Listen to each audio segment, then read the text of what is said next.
Top quality और consistent performance के लिए सिर्फ सिल्वर पंप नाम याद रखना। और वार्ता को लेकर क्रेमलिन की तरफ से बयान सामने आया है। यूक्रेन के साथ अगले दौर की शांति वार्ता की तारीख तय नहीं है।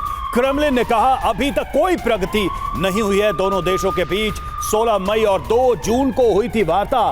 3 साल के बाद शुरू हुई थी ये वार्ता, लेकिन अगली तारीख तय नहीं है।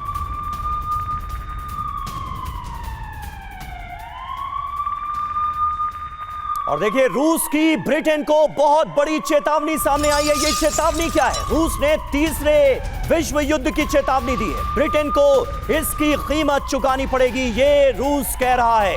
ब्रिटेन जर्मनी का रुख इस युद्ध में कितना आक्रामक है, किस तरह से यूक्रेन का साथ दिया जा रहा है। और अगर देखा जाए तो ये बात कौन नहीं जानता कि आज की तारीख में व्लादिमीर पुतिन रशिया तमाम नेटो देशों के साथ एक साथ मिलकर लड़ते हुए नजर आ रहे हैं। यानी एक तरफ अकेले रूस है और दूसरी तरफ नेटो के तमाम देश, जिनके दम पर यूक्रेन न सिर्फ इस जंग में टिका हुआ है बल्कि रूस पर तगड़े हमले भी कर रहा है।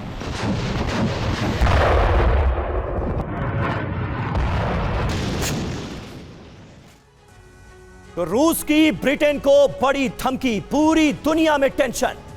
अब आप देखिए हो क्या रहा है। रूस ने ब्रिटेन को विश्व युद्ध की धमकी दी है। मिसाइल बनाने वाली कंपनियों को यह सीधे वार्निंग दे रहे हैं पुतिन।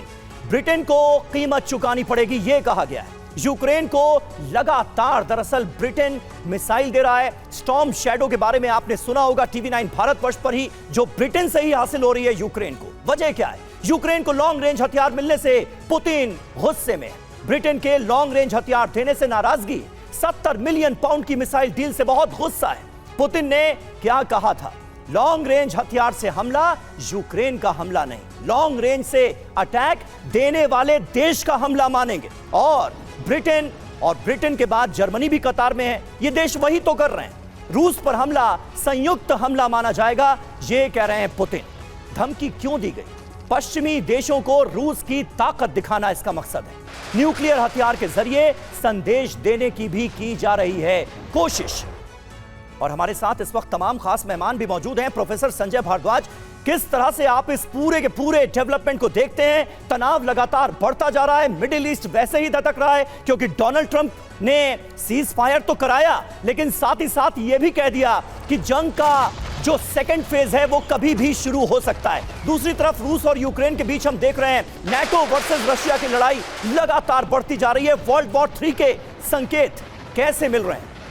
जी समीर, देखिए पहला मैं यूके से शुरू करता हूँ। ये बात आप मान के चलिए कि हथियारों के अलावा जो मिसाइल और टेक्नोलॉजिकल सपोर्ट जो मिल रहा है यूक्रेन को, उसके अलावा जो सबसे बड़ा पॉलिटिकल सपोर्ट है जो पूरे यूरोप को एक साथ खड़ा किया हुआ है रशिया के खिलाफ, उसमें यूके की बहुत अहम भूमिका। और यूके एक तरीके से पिवोटल स्टेट भी अमेरिका का। तो यूके पहला टारगेट है रशिया का, चाहे वो न्यूक्लियर वॉरफेयर होता है या नहीं होता है। तो निश्चित रूप से यूके अपना पूरी दमखम से रशिया को नेगोशिएशन टेबल पर लाने का प्रयास कर रहा है ताकि थ्रेट को दूर रखा जाए। दूसरी बात आपने कही कि देखिए इंटरनेशनल जो सिस्टम, हम कहते हैं कि ये नियो रियलिस्ट वर्ल्ड है ना, वो यथार्थवादी है। इसमें सेल्फ हेल्प सिस्टम बहुत बड़ा सिस्टम है। और इसमें एक बात उभर के आई कि जो इंटरनेशनल इंस्टीट्यूशन है वो उनमें क्राइसिस है अपने आप में। वो लीडरशिप दे नहीं पा रहे, ना ही कोई लीडरशिप आ रहा है। तो उसमें सबसे बड़ा जो सिस्टम आ गया है वो सेल्फ हेल्प में, कि दुनिया अब आर्म्स रेस की तरफ बढ़ रही है,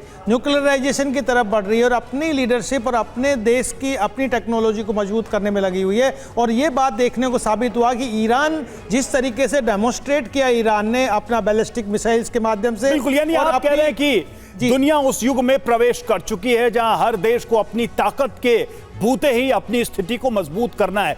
किसी के भरोसे आप किसी जंग को जीतने का सपना न देखें, यही शायद हर युद्ध में लेसन्स दुनिया को जा रहा, और उसी की तैयारी हर देश करता दिखाई दे रहा है, चाहे यूरोप के देश हों चाहे मिडिल ईस्ट के देश हों। और देखिए रूस की नेटो देशों को धमकी, बड़ी जानकारी। रूस को हरा नहीं सकता है नेटो, यह कहा गया है रूसी विदेश मंत्री लावारोव की तरफ से। लावारोव ने कहा है कि नेटो रूस को हरा नहीं सकता है, और यह सीधे तौर पर चुनौती भी है और धमकी भी है नेटो को रूस की तरफ से।